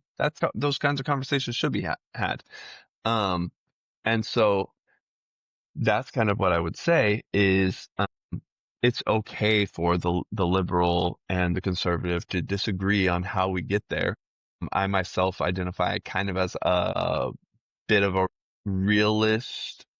I don't want to say progressive because progressive has become such a tainted word these days with some social politics, but like I would say I'm economically realist and idealist kind of mix in terms of the realities of human nature and the limitations of it and the things we can aspire to and aim towards as a society, and that there's some balance in the mix there. And so I think those are things where we need to have those conversations and we need to work through those things together. And we need to, if we share the same goals, that our society would flourish, that the poor would be cared for, that people would be with as minimal need as possible, that children wouldn't go to bed hungry. I think there are certain things that we should be able to agree on and then work out the policies on how to achieve them.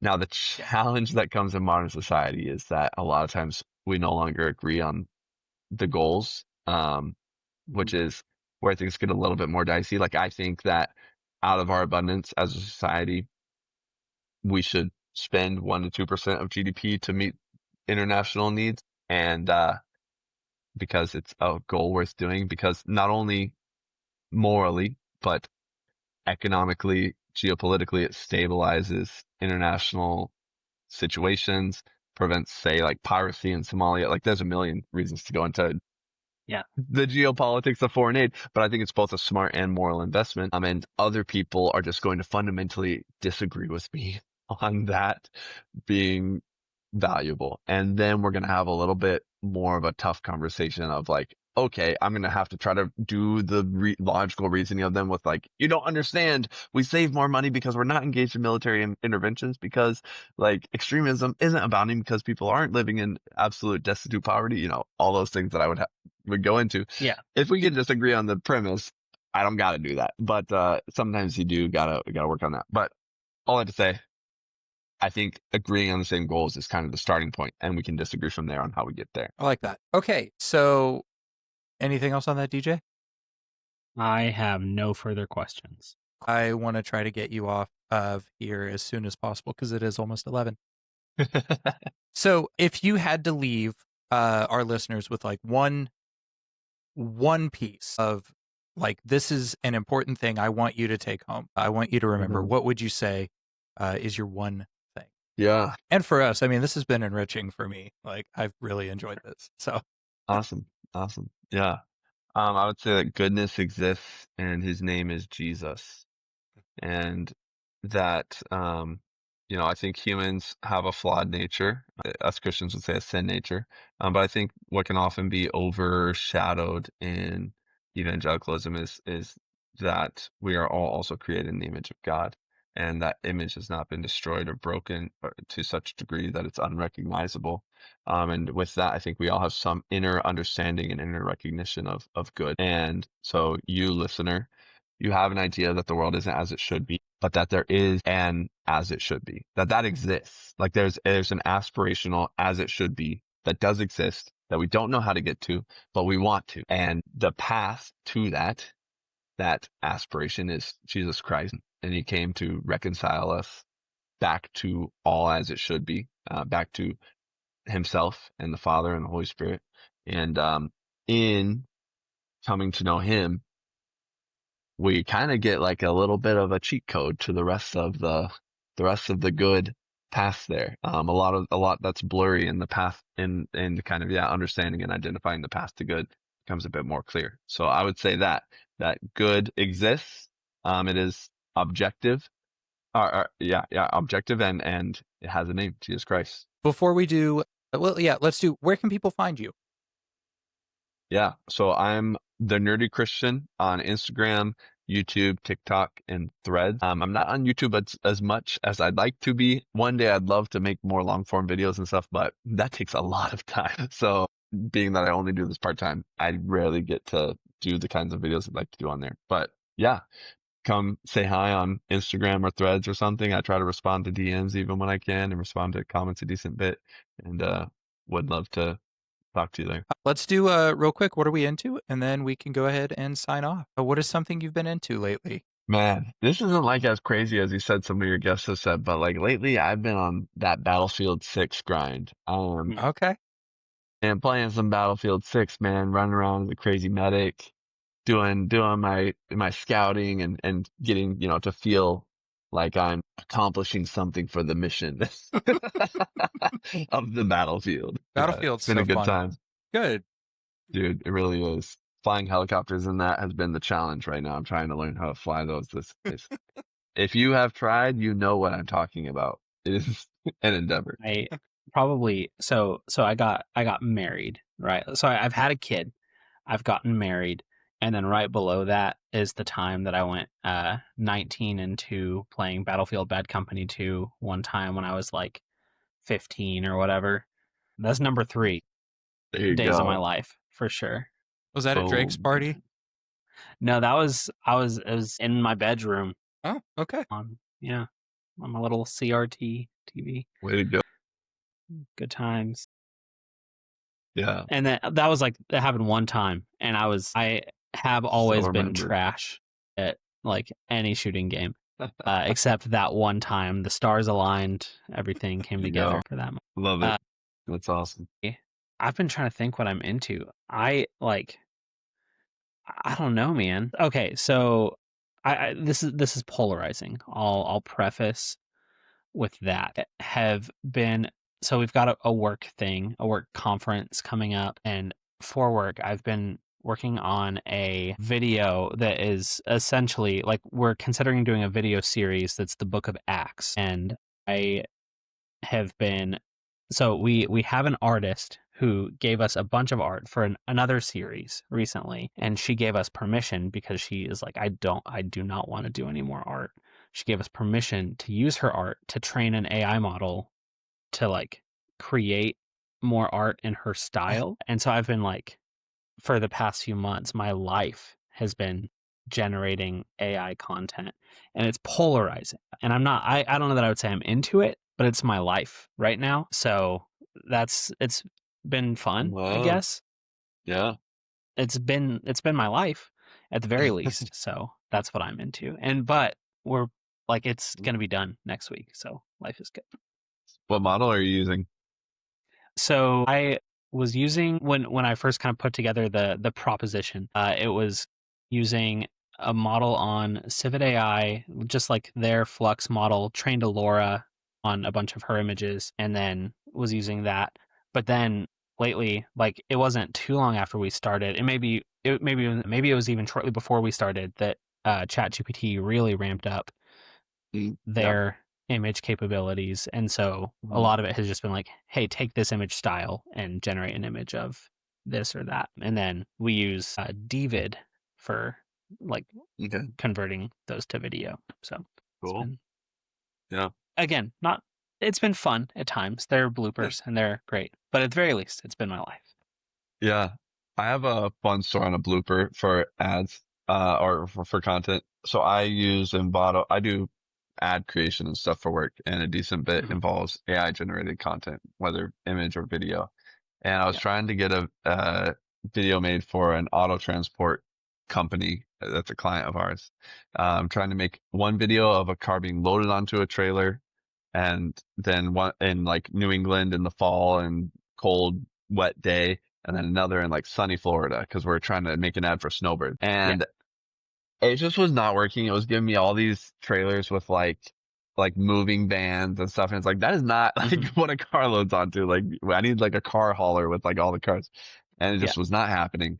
And then I finally got an ad that like, again, wasn't working. It gave me a video, which was a car, like a truck driving along, like think like a moving truck with like the side is open and there's like cars though in it. So it's already kind of messed up. And there's a car driving along next to it and the car just floats up into it and like loads in. And I was like, oh, another blooper. But then I was like, wait, I can use this.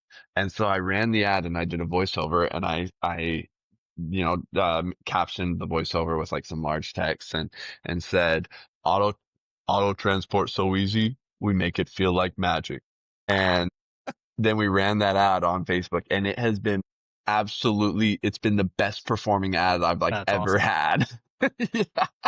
And I'm like, yeah. He's gotten thousands of website visits from just like a few $100s. Wow. And yeah, it's like all because of auto transport so easy, we make it look like magic. That's so good. That's awesome. Yeah, bloopers can be annoying, and they can apparently be also really awesome if you just think a little outside the box with them. I'll try to talk to the team and convince them to leave in the footage of Philip like just kind of rubbing the Ethiopian's head like a lot as he's about to baptize him. Like we'll just leave That's it in funny. there. What are you into, Gage? Yeah, what are you into? Probably the same book I've been reading forever now, which is Mindhunter by John Douglas. I know I said in the Thanksgiving episode that I had finished it. By Thanksgiving, I will have finished it. I'm saying it now. Is this coming out after Thanksgiving? No, this is coming out in 2 weeks. Okay, cool. Yeah. But yeah, Mindhunter by John Douglas. It's really fun. It's about the founding of the Behavioral Analysis Unit of the FBI. Which is a very interesting book. They made a Netflix show about it, but the book is so far quite a bit better. So. Cool. If you're into that stuff, highly recommend. If you're not, get over it. Yeah. Okay, well, I am going to crash. So I want to say thank you so much for hanging out with us, Christopher. Thank you for taking the time to go over these topics with us. I think it's important that we have these kinds of discussions, especially just, I mean, in the world that we live in, we need, as Christians, we need to be proactive about having discussions about things that we face instead of just going along with the flow of everything, which Mhm. so often I feel we do. Thank you for taking the time to hang out with us and to think deeply and talk openly about these things. Yeah. I want to say Thanks for having me. yeah, of course. Genuinely, if you ever want to come back on, you are more than welcome. We are going to start doing. I was going to throw this out regardless, but we are going to start doing. Have you heard of Monster of the Week? I don't think so. So it's like a very condensed role-playing game, essentially, where Okay. you play as monster hunters in a similar Mhm. vein to like Monster of the Week shows like Supernatural, Buffy the Vampire Slayer, etc. And you play Okay. as character archetypes. In the new year, we're planning on doing one episode a month where we have the same core team, but we invite one guest per month just to be like a guest hunter for one-time sittings. Okay. Cool. If that's something you're open to, you're more than welcome to be one of them. Obviously Sounds scheduling like and fun, stuff, yeah. but anyways, I want to say thank you to you. I want to say thank you to our listeners for hanging out with us. I want to say thank you Yeah. for DJ for consistently being by my side through all this. Thank you to Adam Ward for our intro music and Jared Scrother for our outro music. Go check them out. I know Adam is on Spotify. Jacob Casey's been in here every once in a while as well as Ancona. Check him out on Spotify. And Jared, I don't even think he has anything posted anymore other than like his short films, but they're great. So go check those out too. But thank you everyone who's been involved with us at this point. As we're recording this, this is our 2-year anniversary of doing the podcast. So it's been so much fun to be able to hang out with old friends and to make new ones along the way. That's all I have. Yeah. As always, if our thanks are not sufficient, we get it. But please, please, please, please, would you go thank yourselves? Bye.